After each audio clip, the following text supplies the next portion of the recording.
Hey, this is Brooke, functional medicine dietitian specializing in fertility, and this is the Fertility Dietitian podcast, where I help you uncover the barriers that are preventing you from optimizing your fertility and teach you how to work with your body to finally take home a healthy baby. Each week, I will be diving into different topics on fertility and sharing my perspective on physiology, metabolic health, nutrition, and lifestyle approaches that have helped hundreds of couples get pregnant even after years of heartache. My goal is to empower you with the knowledge you need to take back control of your fertility. Happy listening. If you are over 35 and trying to conceive, you've probably heard that fertility declines with age. But the conversation around age and fertility is often very incomplete because age alone is not the whole story. What matters more is the environment your eggs and sperm are developing in. And that environment is influenced by inflammation, oxidative stress, nutrient status, metabolic health, sleep, and stress patterns. There's actually a term used in research called inflammaging. And inflammaging describes the slow rise in inflammation and oxidative stress that tends to happen as we get older. This process can influence mitochondrial function, hormone signaling, and even DNA stability. All of those things matter a lot for reproduction. Eggs and sperm are some of the most metabolically active cells in the body, and they rely heavily on mitochondria, which are the energy centers of the cell. And when inflammation and oxidative stress are high, that mitochondrial function declines and reproductive cells become more vulnerable. But here's the hopeful part. Your body is responsive to your environment. And when you improve the environment your reproductive cells are actually developing in, fertility can improve. Today, I wanted to talk through some of the most practical ways to reduce the impact of inflammaging on fertility after 35. Every person is unique, of course, so there's no single protocol that works for everyone. And the most effective approach is always going to be one that's individualized or tailored to you as an individual. But the steps we're going to talk through today are a really strong place to start. So first, let's talk a little bit about testing, because this can actually help you individualize your approach to you on your own. One of the biggest gaps that I see in conventional fertility is that we often jump straight to treatment without fully understanding the metabolic and inflammatory environment of the body. So I am always trying to learn how to better work with your body versus force reproduction into place. Many fertility workups focus on hormone levels and ultrasounds and maybe a semen analysis, and those can absolutely be helpful. And that data is great to have, but they rarely are telling us the whole story. There are several preconception labs that I run with almost every client because they provide insight into the inflammation and the nutrient status and the metabolic health that it's actually driving the quality of the egg and the sperm and influencing that environment they're developing in. These markers are really helpful in revealing underlying patterns that are influencing the overall egg quality, the sperm health, and even implantation too.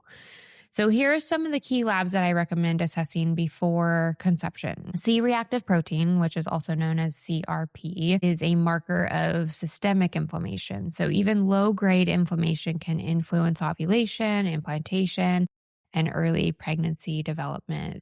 When we see an elevated CRP, that's not where we stop. We look for where that inflammation is also coming from. So some of the other areas that it could be coming from include what's happening with iron balance. So ferritin, iron, and total iron binding capacity can be helpful for learning more about that iron balance, which matters for oxygen delivery, mitochondrial function. And both iron deficiency and excess iron can actually increase oxidative stress. So iron's pretty delicate. Most providers, especially conventionally trained providers, don't really know much about iron regulation, unfortunately, but it is a very, very important area to look into, as I see dysregulation here all of the time that's absolutely impacting the oxygen and nutrients that our eggs and our sperm are getting, but also the lining health and what's happening after fertilization is hopefully happening for conception. Okay, another area we want to make sure we're looking at is prolactin. Prolactin can rise in response to stress, metabolic dysfunction, or thyroid imbalance. And when it's elevated, it can disrupt ovulation and progesterone signaling. Thyroid antibodies, including TPO antibodies and thyroglobulin antibodies, are also important labs to look at because autoimmune thyroid patterns are often missed in basic thyroid screening and can actually influence fertility and miscarriage risk, and definitely influences that overall environment that your eggs or even sperm are developing in, and certainly impacts time to conception as well as the health of the pregnancy to her ability to carry to term. So thyroid deep dive is very important. Uric acid is often associated with gout, but it's also a marker of oxidative stress and metabolic dysfunction. Okay, so uric acid, getting that drawn in the blood is also really helpful because elevated levels are signaling underlying inflammation as well. And vitamin B12 and vitamin D are also playing key roles in DNA synthesis, methylation, immune regulation, and hormone signaling. So all very helpful to see where your body's at and what we can do to help with those.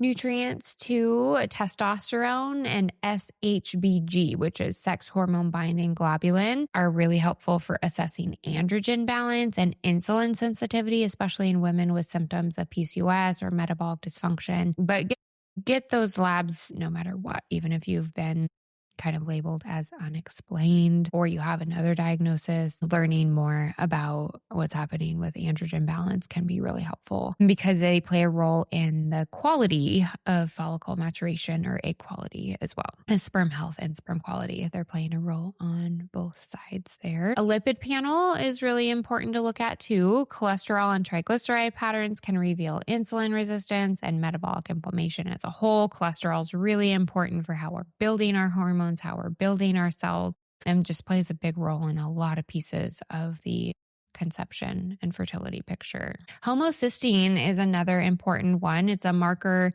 connected to methylation and cardiovascular health. Elevated homocysteine levels can increase oxidative stress and are associated with poorer reproductive outcomes. So that is one we want to know about so we can better know how to support your body to improve that environment that eggs are maturing in. Fasting insulin is one of the most overlooked markers in fertility care, in my opinion, and a very simple lab to do. Insulin resistance increases inflammation, disrupts hormone signaling, and can impact egg and sperm quality. So fasting insulin is a different look at blood sugar than just a fasting glucose or even a hemoglobin A1C. A fasting insulin is actually going to catch insulin resistance earlier. And I also like to have that HOMA-IR calculated too, because that's going to tell us even more about what's happening with insulin sensitivity at a cellular level. Glucose can actually be within a normal range for up to a decade while insulin signaling is struggling. And it matters for fertility because anytime energy is being lost or inflammation is happening in the background, reproduction is going to struggle more. So we have to look at these things because they are part of that metabolic picture, part of that environment that our eggs and sperm are maturing in. We want to make it as easy as possible for good, healthy eggs and sperm to be developing because it not only decreases our time to conception, it greatly changes how easy it is to have a healthy pregnancy. It even changes the lifelong health of your future tiny humans. So knowing them before conception makes a big difference. And when you look at these markers all together, you begin to see a clearer picture of the internal environment your reproductive cells are developing in. And that allows us to create a plan that is way more specific to your body. So let's talk a little bit more about mitochondria. So egg cells contain more mitochondria, 10 times more mitochondria than almost any other cell in the body. And these mitochondria provide the energy required for chromosome separation and early embryo development. When mitochondrial function declines, egg quality declines with it. So supporting our mitochondrial health is one of the most impactful strategies for fertility over 35. An extra benefit is it supports longevity too. One nutrient that has strong research behind it is CoQ10 or coenzyme Q10. It's particularly helpful in the ubiquinol form versus the ubiquinone form. So take a look at the label. If you're already taking that, you want ubiquinol. CoQ10 helps support mitochondrial energy production and acts as an antioxidant within the cell. So we don't want to only rely on supplements, of course, but this is a big one that can really help you get more bang for your buck. Many fertility specialists recommend between 200 and 600 milligrams per day, depending on the individual situation. And of course, this should always be personalized based on what other types of support you're able to be doing for mitochondrial health too. Minerals are also very essential for mitochondrial function, including magnesium, zinc, selenium, copper, and iron, because they play roles in antioxidant enzymes and cellular energy production. And many people are very depleted in these key minerals due to stress, soil depletion, or restrictive diets. And this is one of the reasons that where mineral testing and targeted nutrition are so important and helpful.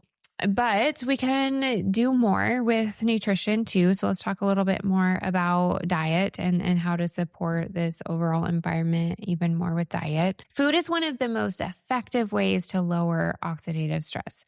And one of the simplest strategies is by increasing antioxidant-rich foods. So think bright colors, berries, leafy greens, especially the dark leafy greens, beets, carrots, sweet potatoes, citrus, pomegranates, all provide compounds that help neutralize oxidative stress. And things like herbs and spices used liberally are another way to really increase your antioxidant intake. Turmeric, ginger, cinnamon, oregano, rosemary, cloves all contain polyphenols that help reduce inflammation and support metabolic health in some really cool ways. Omega-3 fats are also very, very supportive. So these fats help regulate inflammatory signaling, supporting cell membrane health. You can get these fats from fatty fish like salmon, sardines, mackerel, and anchovies. These are going to be the best sources of your omega-3 fats. And of course, supplementation can help here too. The quality of your omega-3 supplement matters big time.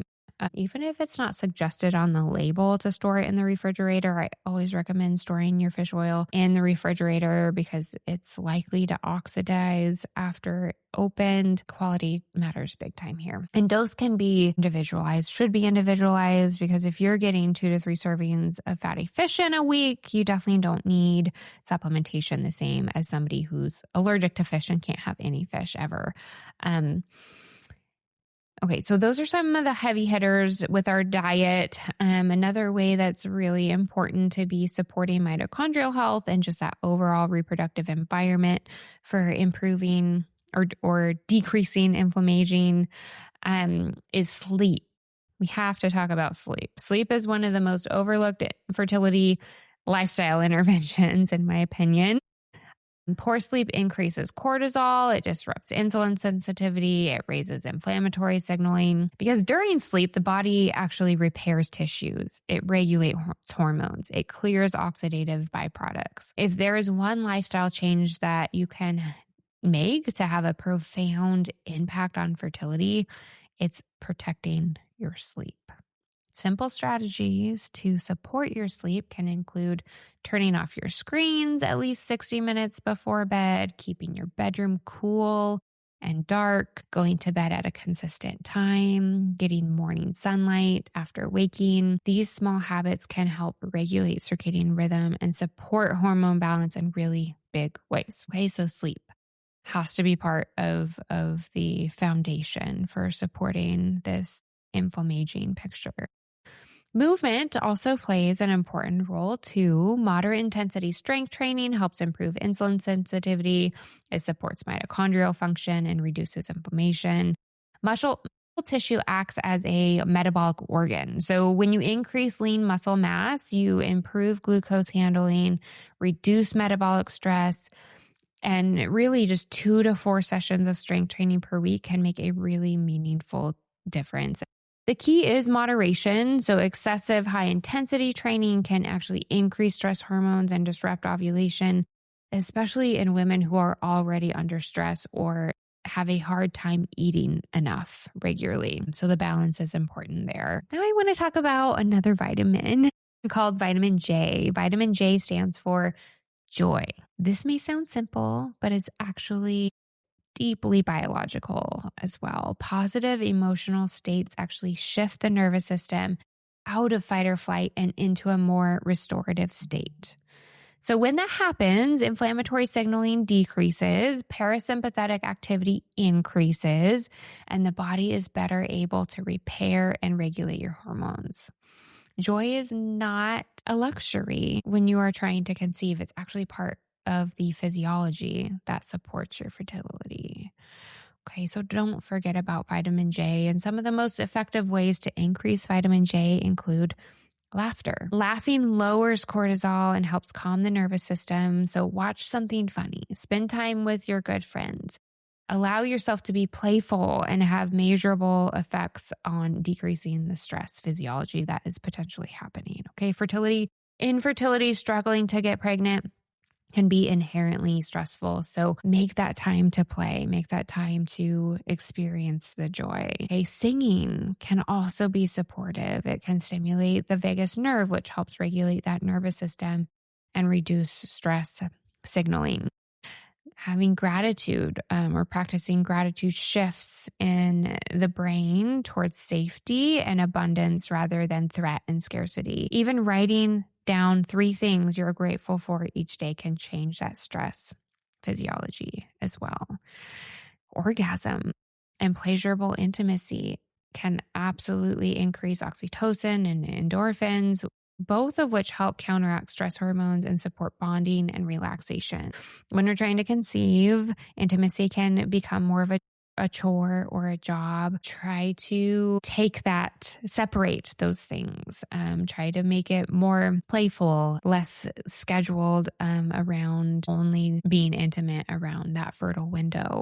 That can look like trying to be intimate outside of the baby dance, right? So the 6-second kiss in the morning, making sure or thinking about like writing little love notes to each other during the day, texting each other, holding hands. All of those intimacy things can help support the ultimate intimacy piece of the pleasurable orgasm intimacy as well. Okay, other things include time in nature. Spending time outside lowers cortisol, reduces inflammatory signaling. Even short walks in a natural environment can improve nervous system regulation too. Massage therapy can also improve circulation, reduce muscle tension, and support parasympathetic nervous system activity too. Walking also supports blood sugar regulation, lymphatic movement, stress reduction without increasing cortisol too. Something else that's not talked about very much that is really supportive for that vitamin J is sunlight. Morning sunlight especially helps regulate circadian rhythm, improves sleep quality, and supports hormone signaling, even supports sleep quality. I think I already said that, but that's a big one that it helps support. Also, meditation and deep breathing are also very supportive. They slow the nervous system, help shift the body into a state where healing and reproduction are more supportive. And all of these practices signal safety to the body. And the body prioritizes reproduction when it feels safe and nourished and supported. So the big takeaway from the conversation that I'd like you to have is fertility after 35 is not just about age. It's about the environment your reproductive cells are developing in. And when inflammation and oxidative stress are high, reproductive cells are more vulnerable. So when we support mitochondrial health, reduce inflammation, and improve metabolic stability, and bring more joy to our daily lives, fertility outcomes often improve drastically. Every person's plan should be individualized, but if you start with these foundations, testing the right lab, supporting mitochondrial health, eating antioxidant-rich foods, prioritizing sleep and strength training, regulating your nervous system, and making space for joy, you begin creating conditions that allow fertility to thrive. Your body is very responsive to your environment. And when you learn how to work with your body rather than against it, fertility becomes much more supportive. That is the goal of a root cause fertility approach, not forcing reproduction, but creating the internal conditions where healthy pregnancy can develop and thrive. I hope you found this episode helpful. And if you are looking for a more individualized approach to be able to have support with ordering and interpreting the testing, don't ever hesitate to reach out. Otherwise, I hope you tune in next week. Share this episode with somebody who might find it helpful. Thank you for listening to this episode of the Fertility Dietitian podcast. If you enjoyed it, please leave a review to let me know what topics you want more of or less of. If you want to keep learning, subscribe at Apple Podcasts, Spotify, or wherever you listen to podcasts. Check out my website for more info on my private coaching program, Master Your Fertility, or my membership community, Fertility Blueprint. And don't forget my digital store. Come say hi on YouTube and Instagram. See you in the next episode.